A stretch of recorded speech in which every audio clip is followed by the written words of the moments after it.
That's not fucking anarchy, this is! The former Sailor Chick of the Week, a soon-to-be two-time Sailor Chick of the Week, Deneen Demourkas, world champion Farr 30 class. How do you feel? I don't think it's actually sunk in yet.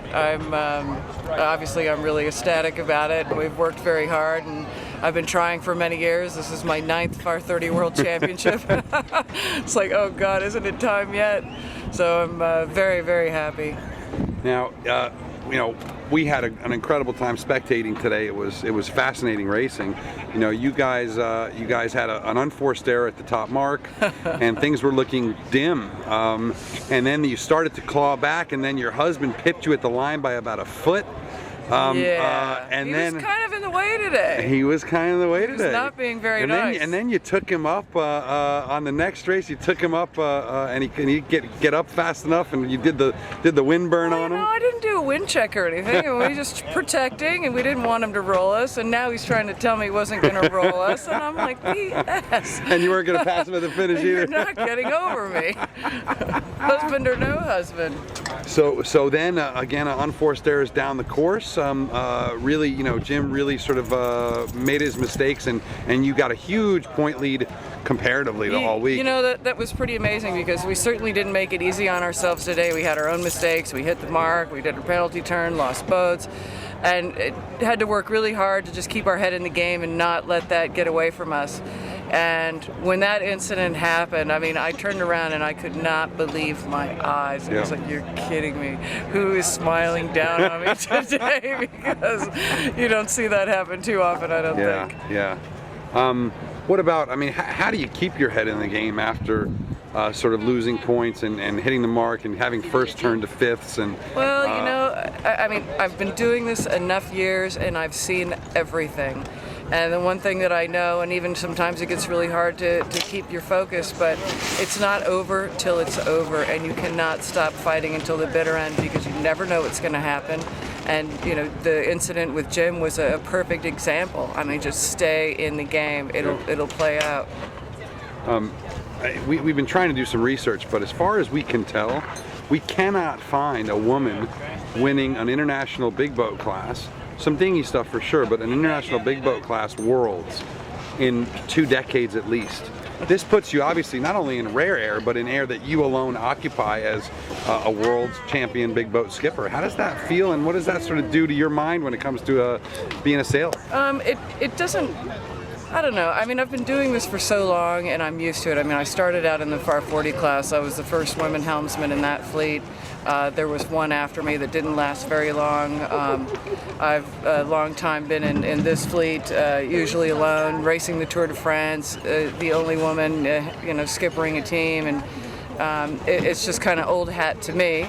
And I think in the beginning, it made it harder. People kind of didn't give me any respect, and laughed at me and didn't really think I was very competitive. But over the years, we've definitely proven to be top competitors, and for a long time now, we do get respect. We've earned it. We've been working hard for years, and now you are the best. And it doesn't. Well, as I said to Jim Richardson, I said, Jim, finally the day has come where I can say you are a queen, and today I am the queen. Right on. So, you know, you and I talked last year when we were in France together about some other things you were thinking about doing, maybe TJB. Obviously, that's not happening, which goes off here shortly. Unfortunately, Jeremy and I didn't get the funding together, and he ended up going with Paprec Verbach. Great boat, great team. And he just won the Figaro. And he just won the Figaro. He's the Figaro master. So are we going to see you in something new? I would love to, but again, I found it really hard to first sell the sport of sailing to a sponsor, and then to sell myself as the vehicle. It's an uphill battle in America. It's an uphill battle. I'm going to keep working on it, because it's something I'd love to do, and I would definitely love to be doing some offshore double-handed. All right. Remember, folks, you know, you're reading this on Sailing Anarchy, or you're listening to Sailing Anarchy, but if you work for some marketing company or some major company that sells things, that this might be your spokesman. She is a rock star. Deneen, we love you. Congratulations. Honestly, couldn't happen to a nicer girl. Thank you. You want to give any props to who in your crew? Tell me about your whole crew. Everybody on my crew. Cameron Appleton, he's been sailing with my husband on the Farr 40 for the last few years. Been doing a great job with him. I stole him, midway away through the season, yeah. And I had Darren Twirler Jones setting up the boat and trimming the main, and he's a multiple world champion, knows what he's doing, and did an awesome job. New kid, Andy Hudson, came in to do bow for us out of the blue. Never met him, and the kid is a rock star. I'm not sailing without you anymore, buddy. An old friend, Austin Hurley from Santa Barbara, used to race on the Farr 40s in Crocodile Rock. Has been living the commercial real estate, married with children life for the last 6 years, and we brought him out of retirement to come and do some hiking for us. Little Cameron Beal, trimming the jib, done a lot of sailing with Cam, and actually throughout this event I really watched him mature and take a big leadership role on the boat and work hard, and it was awesome.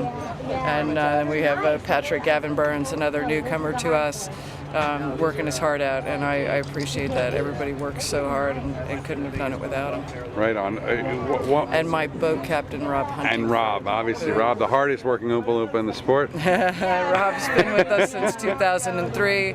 My boats are always impeccably prepared, and I couldn't do it without him. He's an awesome man.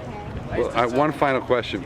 If you had lost by 1 point, would you have just turned your husband down for the next 3 months? After he pipped you at that mark, at that finish? No, I could just just blame it on Scotty. You blame it on poor Scotty? All right, Deneen, congratulations again, and we hope we hear from you soon, hon. Thank you. Cheers.